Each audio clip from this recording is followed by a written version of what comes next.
here we go. This is our before collision thing going on. And they are going to stick together during the course of this collision. So there's going to be, the two boxes will now become one big box. And yeah, I don't know for sure, but I have a pretty good idea that the system's going to be going to the left after this collision. And I'm saying that because the heavier thing is striking the lighter thing. And they both have the same velocity but in opposite directions. Feels to me like the momentum is generally to the left for this problem. I'm going to make left negative to exaggerate our answer and to demonstrate what I think happens to be true. The first object has momentum mv, and the second object has momentum 2m times v, but the v is negative because it's moving to the left. When I add these together, I get negative mv as my momentum, telling me that the momentum is to the left. Any question about what I just did there? All right. So during the course of the collision, the two objects join together to have a single mass, and that means they will have the same final velocity. Looks to be something like that. So cancel the m's, divide by 3, and I find the final velocity of the system will be negative 1/3 the initial velocity. So this is 1/3 v. So this is the collision portion of the problem. We want to ask a question about the collision portion of the problem. Yep. Did you get the negative mv? When I added these two things together, I have mv minus 2mv is negative mv. Okay. All right. You okay with that? Mm-hmm. All right. So now what? What's the next thing I have to do? Is this the end of the problem? The question isn't about this. I mean, it uses this, but the question is about energy. It says how much mechanical energy is lost to other forms of energy during the collision. I don't know what the energy is yet. So I couldn't find out the energy at the beginning because I didn't know how fast the blocks were going after the collision. So I had to do momentum to get the velocity after the collision. But now I can do a quick study of the energy of the system. Now, energy doesn't have direction. So block 1 has energy 1/2 mv squared. And block 2 has energy 1/2 2m negative v squared. Thank you. And I'm going to add all that up to get the total energy of the system before the collision. And that looks like 3/2 mv squared. Any question about where that came from? All right. Now, after the collision, 1/2 3m minus 1/3 v squared.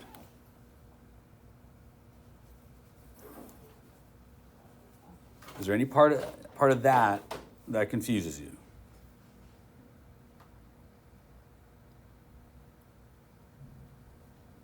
So we're okay? I put in the total mass that's moving, 3m, the velocity of the system after the collision, 1/3 v. Now I'm just going to add it up. 1/3 squared is 1/9. So I'll have 3/9, and 1/2 times 3/9 is 1/2 times 1/3. That's 1/6 mv squared. I'm just doing that in my head, but do you guys need to see that kind of in steps? All right, so I have 1/2 times 3m times 1/9 v squared. Go multiply all the numbers together, and I get 1/2 times 3/9 mv squared. And 3/9 is 1/3. And then 1/2 times 1/3 is 1/6. So I had 3/2 before, and I have 1/6 now. Now, the question asked, how much energy was lost? This is how much energy I started with. This is how much energy I have. The amount of energy lost, I'm going to have to subtract them. That will be how much energy was lost. I will need common denominators. 2 goes into 6 3 times. 3 times 3 is 9. 6 goes into 6 1 time.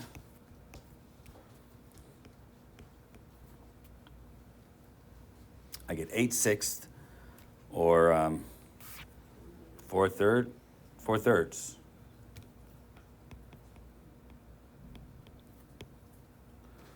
So I'm really hoping 4/3 shows up. It appears to. The answer is D.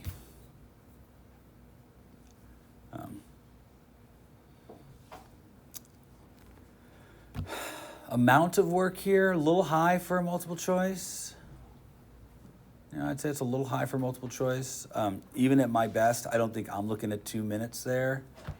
Just because of having to screw around with fractions and stuff.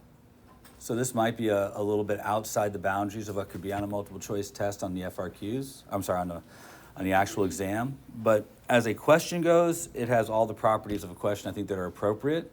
I think it lies well within our curriculum. So multiple choice might be a little much. Also, they gave 5 answers on their multiple choice, and there would only be 4. So, this as a question goes, this is not authentic to what would be on the actual AP exam. But okay. The height of the highest point on the track above the table is h1. The height from the tabletop to the floor is h2. A block of mass m is released from rest and slides down the track, such that all the frictional forces are considered to be negligible. The block leaves the track horizontally and strikes the ground at a distance d from the edge of the track as shown. Which of the following statements is correct about the scenario? Select 2 answers. And I love those, I know you guys hate them too. If the block is released from a height of 2h1, the block will land at a distance 2d along the way from the edge of the track. That's not true. If I double the height, I don't double the velocity of the block at the bottom of the ramp. So it's saying that if I doubled this, it'd be going twice as fast. And that's not true. Conservation of energy, mgh1 equals 1/2 mv squared. If you double this, you don't get twice the velocity because the velocity is squared. So I'm going to get an increase in velocity, but it's not going to be twice as fast. So it's not going to land twice as far. It'll land farther, but not twice as far. So A isn't true. A is not correct. B, if the block's mass is increased to 2m, the block will land at a distance 2d away from the edge of the track. We know that's not going to work out, is it? All right? Changing mass doesn't seem to affect things like this, things that are accelerated by gravity. So if something's accelerated by gravity, mass is likely to cancel out, as it does in this case. So it's unlikely to affect the outcome at all. Now, if there was friction, maybe. Doubtful. Because, again, friction is caused by gravity in this case. But there's definitely no chance here. That kind of tells me just to pick C and D without reading them. But I'd rather read them so we can talk a little bit about them. The total mechanical energy of the system containing only the block increases from the moment of release to the moment it strikes the ground.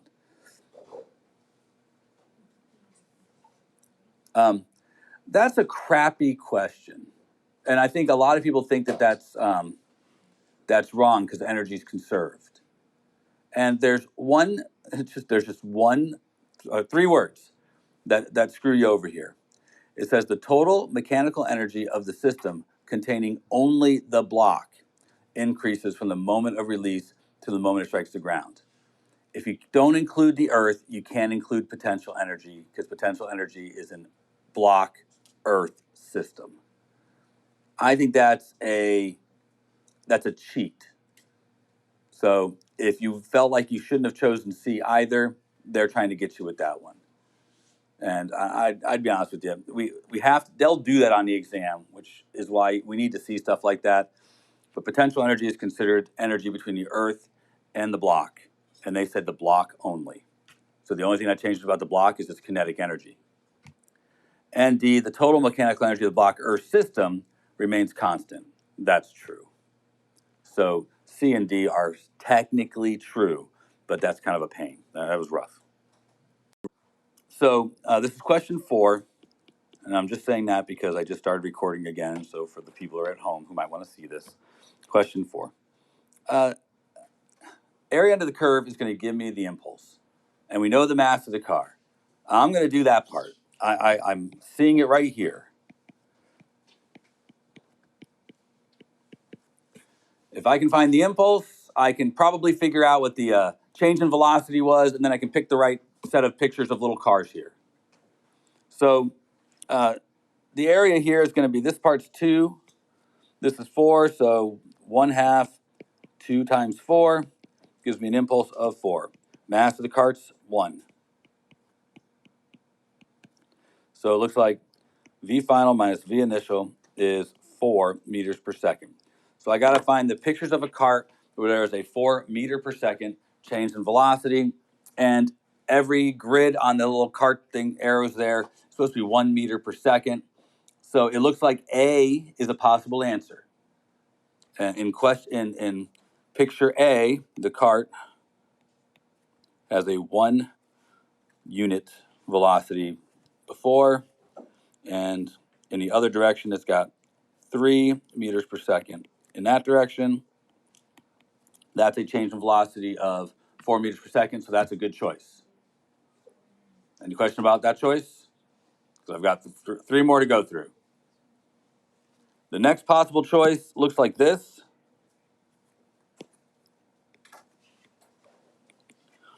That is not a good choice. Do you see why it's not a good choice? Change of velocity is 2. Now the next one.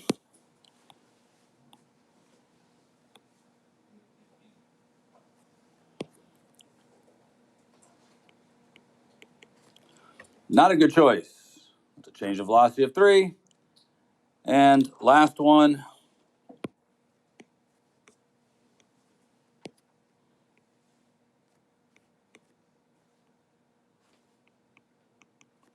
That one would be just fine. That's a change of velocity of 4. So those are the right choices, I think.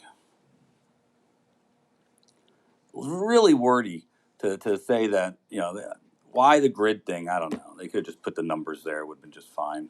Making you count boxes feels stupid. But look, this is written by AP. I want to be authentic, Put this one on the test. It's unlikely for practice, sure. I think we need to see stuff like this, but this one seems like it's a pretty high level of difficulty. But again, I'm just looking at the total momentum of the system, because that is the momentum of the center of mass, and seeing how it changed before there was an abrupt change and after there was an abrupt change. Anyways, it's less.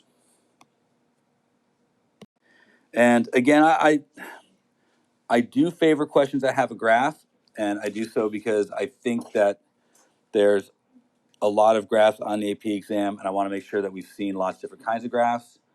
I'm putting as much on here as I can, but it's not in color, but I'm going to try and do this as best I can to make it look like it looks here.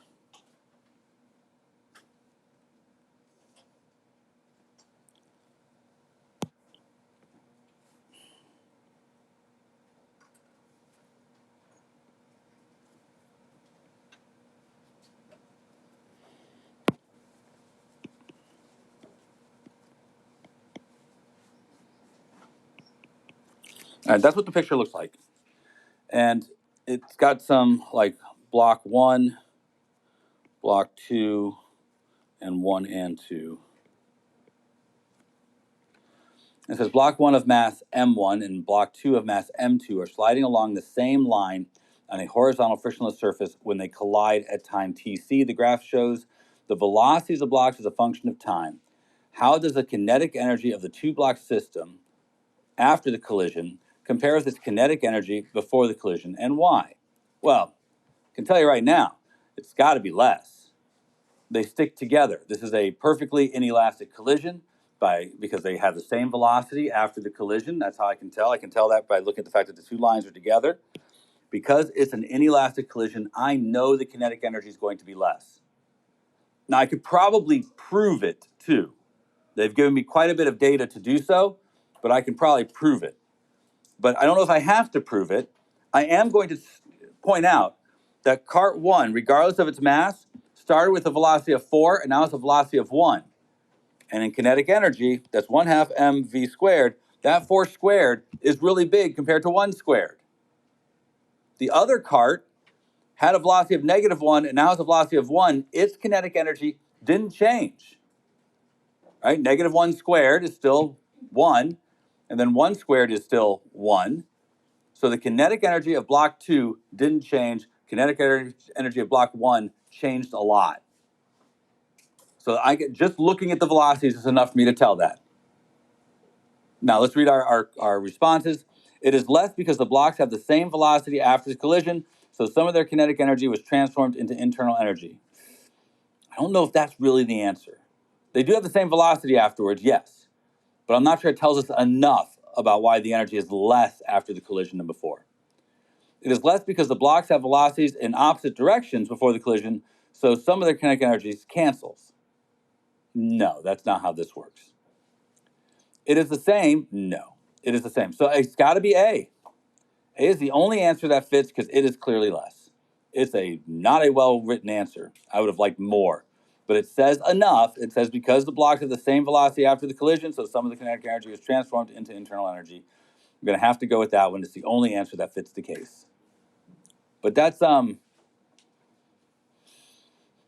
have been nice if they said something about comparing before and after, but they didn't, so I have to go with it. But it is definitely less. Go ahead. All right. So she is monopolizing all of this, but if you're okay with the question she's asking, I'll keep going. Is there anybody else who's going to ask a question, or are you guys done with your questions? I saw the performance, so I know some of you didn't do particularly good. Some of you did all right. So, all right, so I do that line. That line is a graph. Got a 4 here and a 3 here.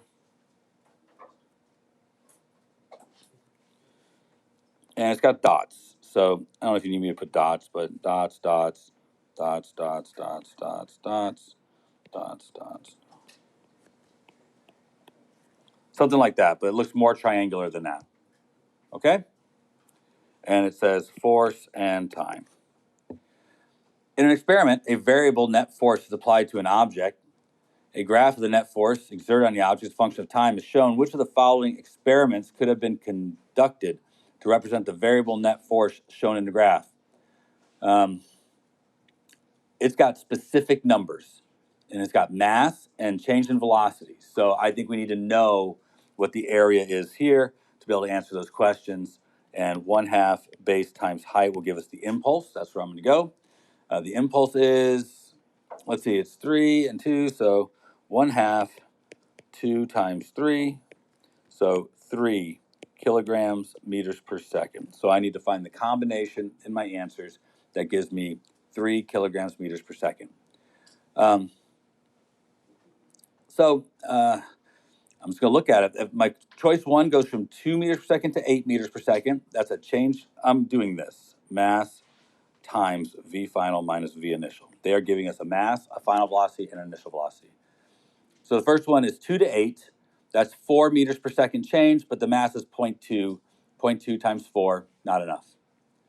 Next is 2 to 4. That's a change of 2, but the mass is 1. 2 times 1 is enough. Next is 1 to 3. That's a change of 3. I'm sorry, no, 1 to 3 is a change of 2, and the mass is 2. That's a increase of 4. That's too much. And the last one is 0 to 1. That's a change of 1, and the mass is 3. 3 times 1 is 3, so it's D for sure. So again, the answer would be the one that says 1 kilogram. I'm sorry, 3 kilograms. And it goes from 0 to 1. That one fits. Okay, yes? Can you do number 12? And which one do you want to see? 15. All right, 12 and 15. So 12, two identical spaceships are moving through space, both with speed v. Both spaceships experience a net force of F over the same time interval. For spaceship 1, the net force acts in the same direction as the spaceship's moving. For spaceship 2, the net force is directed opposite to the spaceship's motion, causing spaceship 2 to slow down but not stop. For which spaceship, if either, does the kinetic energy change by a greater magnitude, and why? It's the one that slows down. And it's purely because the velocity is getting to be a smaller number and the velocity is squared. The other object's velocity is speeding up, and therefore it's going to become a greater number. And it's, again, the velocity is squared. So anytime you can change the velocity to a bigger number, remember you're squaring it, that's going to have a bigger change. Well, let's see what they tell us. Spaceship 1 will have the greater change in kinetic energy because it's distance traveled. No, not distance traveled. Well, actually, that's true. It will travel a greater distance because it's going faster. You could say work done is greater. So that's not a bad selection. I like that answer, actually. Spaceship 2 will have a greater change in kinetic energy because the force slows. No, that's not true. Spaceship 1 and 2 have the same change. No. Spaceship 1 and 2 have the same change. No. So it's A for sure. A is the only one that says that Spaceship 1 has a greater change anyways, making it easy to select that one. The other two are clearly wrong. So, although I didn't write anything down. So number 15, Spaceship and Pod. Okie doke. I don't know why I'm going to draw this, but I will.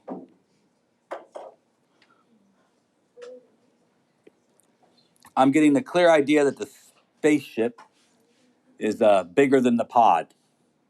And then there's a second picture.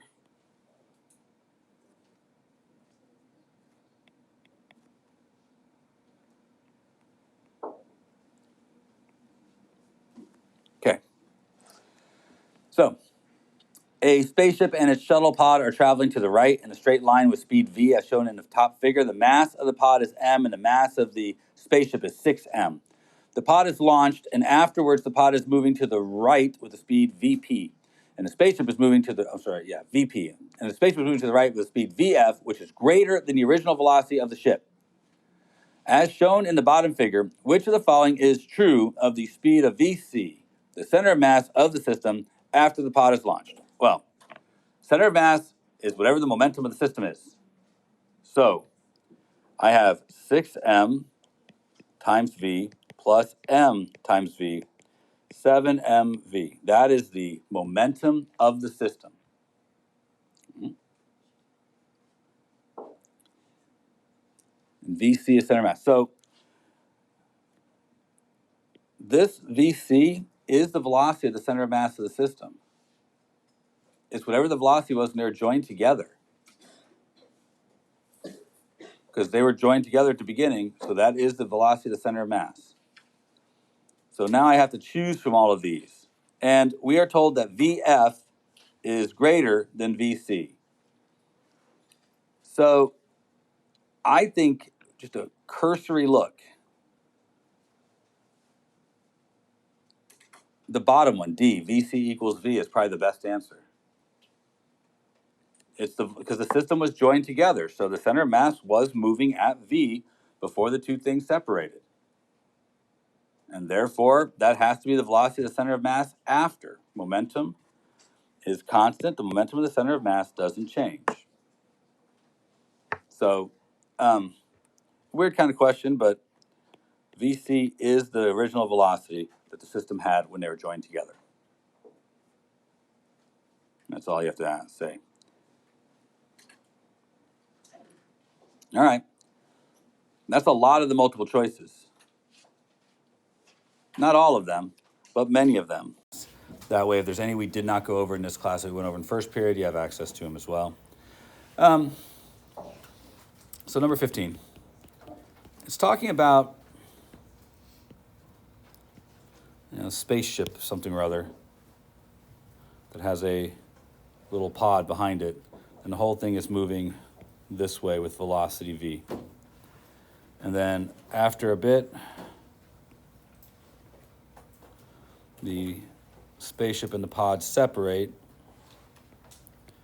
Spaceship has a final velocity that is greater than v, it says. And then there's some velocity of the pod. It asks a question about the center of mass. And since you guys have access to the questions, I don't think I have to read the whole thing to you, but the question portion says, which of the following is true of the speed of the center of mass of the system after the pod is launched? And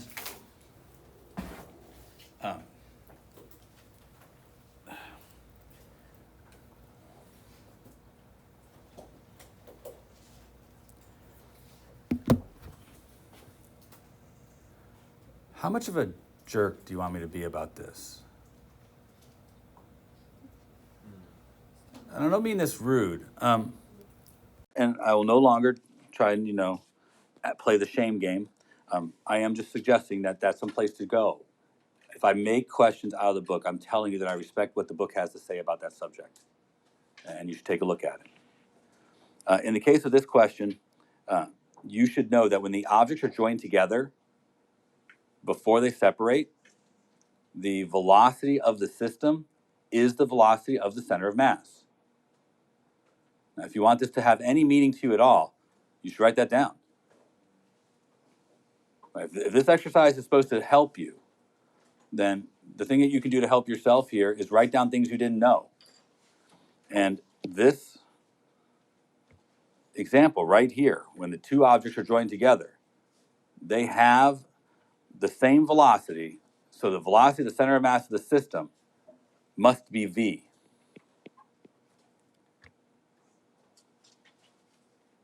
If there's no external force on the system, then the velocity of the center of mass of the system never changes. That's the definition of conservation of momentum. Individual parts of the system may change, but the system's momentum stays the same. So if you want something important to write down, the velocity of the center of mass of a system is based on the momentum of the system. The velocity of the center of mass of the system is based on the momentum of the system. So that's why it's the answer D, which says the velocity of center of mass is equal to V. So in looking at the way they set this question up, there's a clear attempt at a distractor here, and it's a good one. I get the idea from just looking at the picture what's happening, but let me read the rest. During the collision, the spring-loaded plunger pops out, staying in contact with cart 1 for 0.1 seconds as the spring decompresses. Negligible mechanical energy dissipates during the collision. Taking rightward as positive, the cart's velocities after the collision could be which of the following? Select two answers. So here's the thing. That spring does pop out and it applies a force to cart 1. It applies an equal and opposite force to cart 2, which means the momentum of the system doesn't change. The energy of the system is going to change, but the momentum of the system isn't. The momentum of the system can only change if there's an external force. So the momentum of the system before the collision is whatever the mass of cart 1 is times 1, because it's the only thing moving before the collision. After the collision, it's going to be m times v1 plus m times v2. But whatever that is, still has to add up to be equal to m times 1. So I'm looking at my options that are available to me. And it says I have to select two answers. One option is for v1 to be 0, and for v1, and I'm just going to write the options, right below it.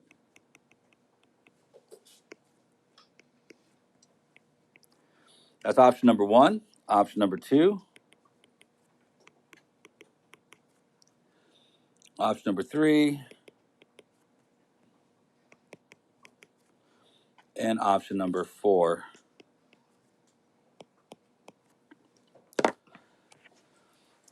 The thing, oh, it's pretty far down there.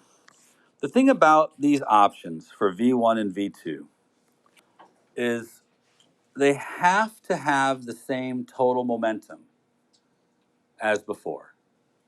And since the mass is m, I'm really just looking at the velocities now. They have to sum up to be equal to 1. Since the mass is the same, they have to sum up to be equal to 1. So let's just check the ones to see which ones have the right momentum for that to work. This one does, this one does, this one does, this one does. So all of them appear to preserve momentum. So now our next check is which ones have more kinetic energy after the collision than before. It says that the spring held a non-negligible amount of energy.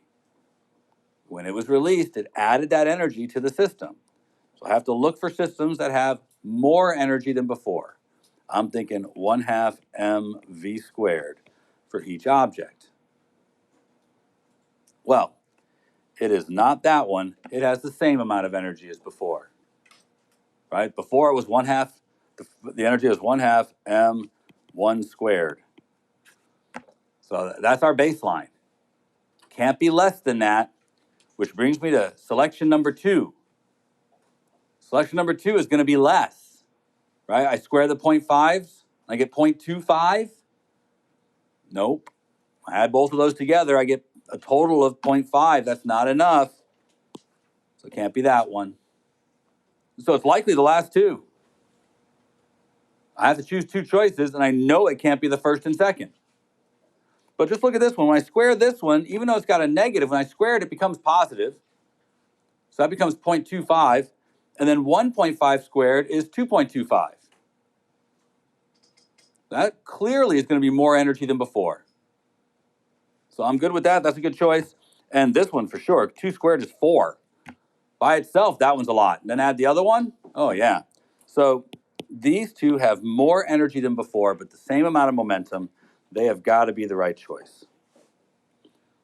That's a good question. I like it. Solid. Just so you know, as a multiple choice question goes, I like this one okay. It's not so terribly long. The numbers are easy to work with even in your head. You didn't have to do all the math in your head the way I did it. You just look for the numbers where it's bigger, and that's a good place to go. But I think this is a solid question. I like it. It makes you think outside the box. You have to bring a lot of stuff into this question. If I was writing the distractors, probably one of the distractors would have had a momentum that didn't equal the momentum from before as a distractor. They didn't include that, which I was surprised about. Okay, I'm good with So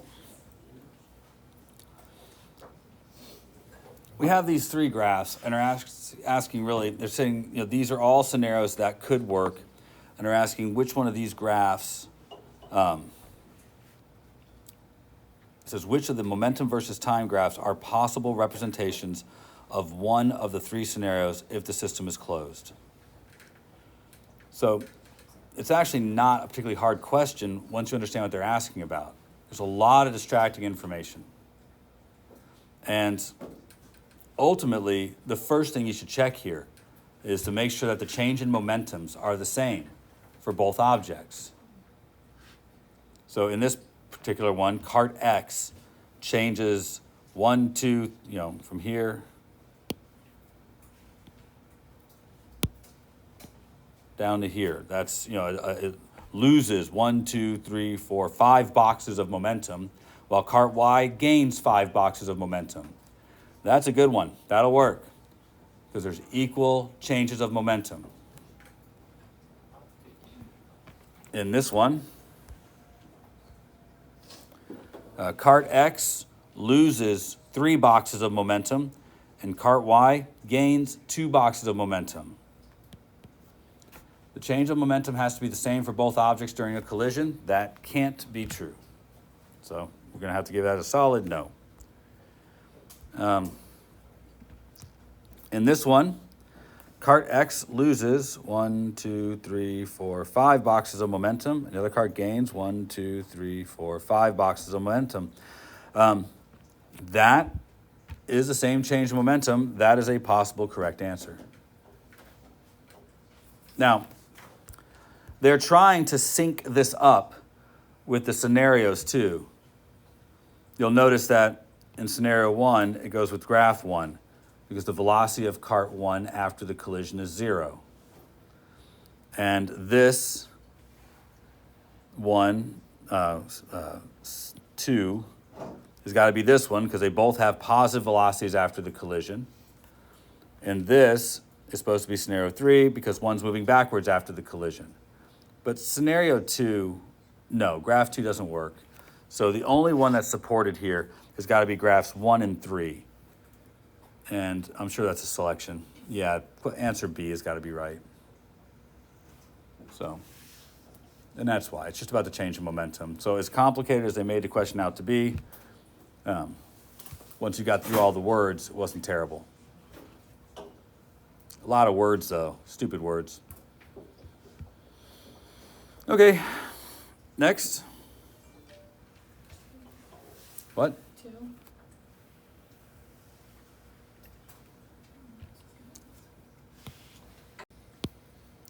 I did question 2 in first period, and although I think it's a good question, I'm gonna draw it here in a minute. I think the thing about question 2 is that it's long. As a multiple choice question goes, it might be too long. I think the question itself, though, is good. So if I were writing a test, I would have no trouble including it, but it's a long question.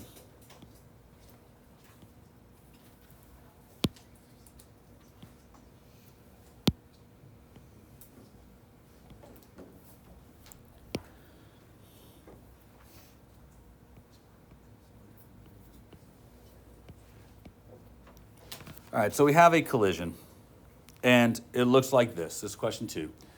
And what they ask is what the change in energy is if the objects stick together during the collision. So it's a solid question, has lots of pieces that are okay. We do know that this is mass m and this is mass 2m. Now, you have to make decisions about direction here because the two objects are traveling in opposite directions. I'm going to make to the right positive because I believe after the collision, the velocity is going to be to the left because the object with more momentum is traveling to the left. But ultimately, we can prove that. That is the momentum of the system before the collision. A lot of you have difficulty with the whole letters thing.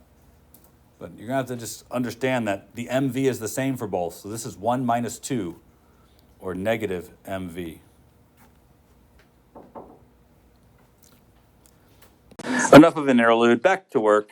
After the collision, the objects join together, so they have a single mass of 3m. And I'm just going to put a different variable here, vf, for v final, just so I have something I can use to kind of keep it all together. So kind of suggests that v final is going to be equal to negative 1/3 v. So the system slows down after the collision, and the whole thing is traveling to the left after the collision. By the way, the velocity of the center of mass before the collision, negative 1/3 v. It's going to reinforce that velocity of center of mass thing. So when they are stuck together, that is the velocity of the center of mass. But the velocity of center of mass existed here before they struck each other because it's based on the momentum of the center of mass. This is a system, so the velocity of the center of mass of the system was negative 1/3 even before the collision. Just bringing it up because that's the kind of stuff that they throw on there. So now the question changes, and you're supposed to find out how much kinetic energy was lost.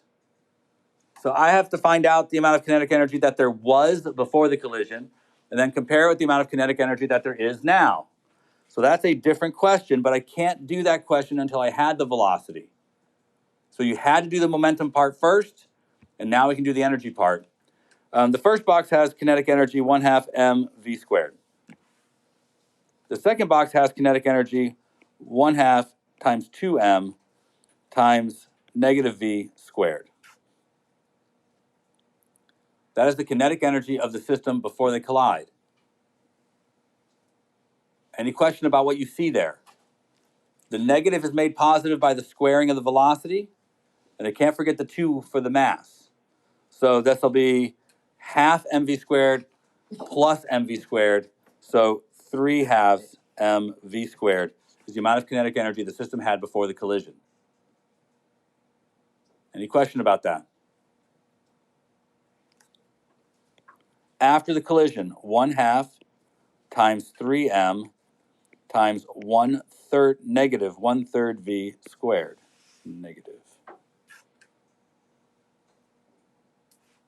So that is 1/2 times 3m times 1/9 v squared.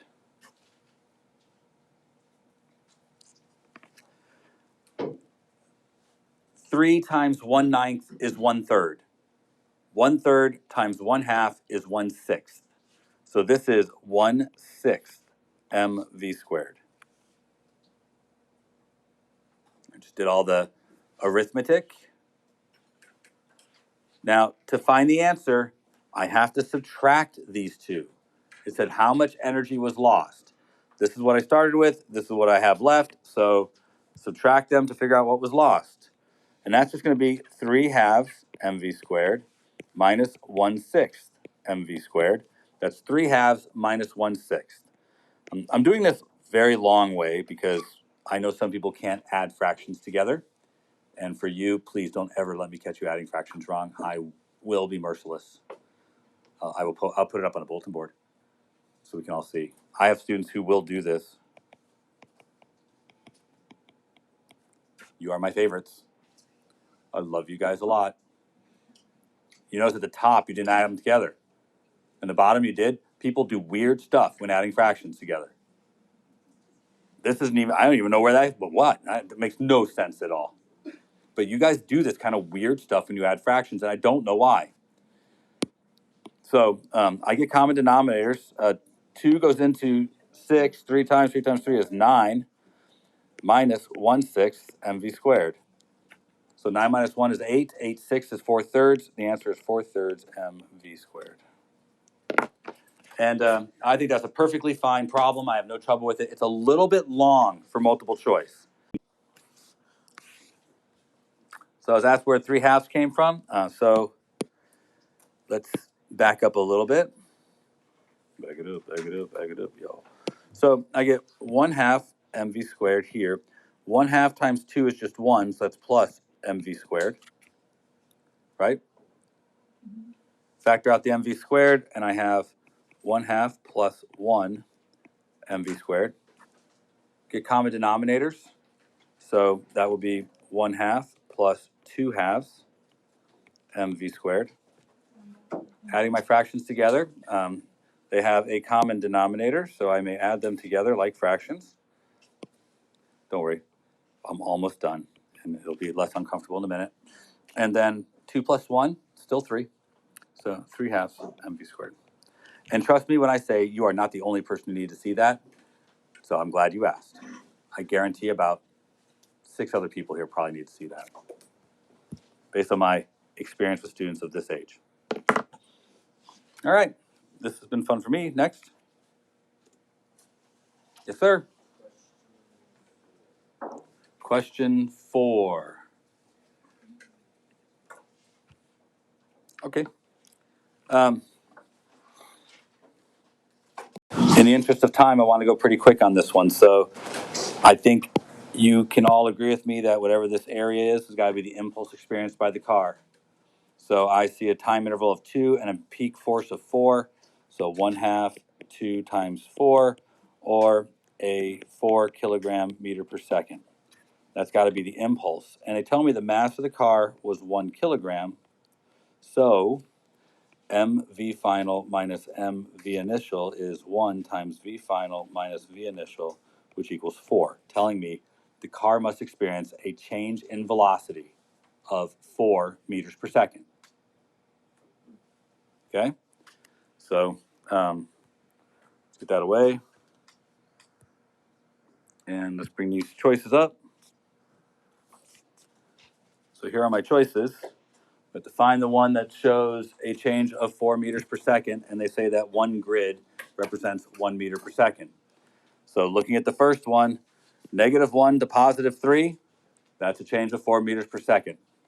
Good one, like that one. -1 to +1, that's a change of 2 meters per second. Bad. At rest to 3 meters per second is a change of 3 meters per second. Bad.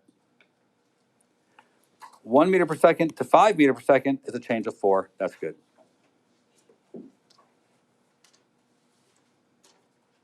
All right.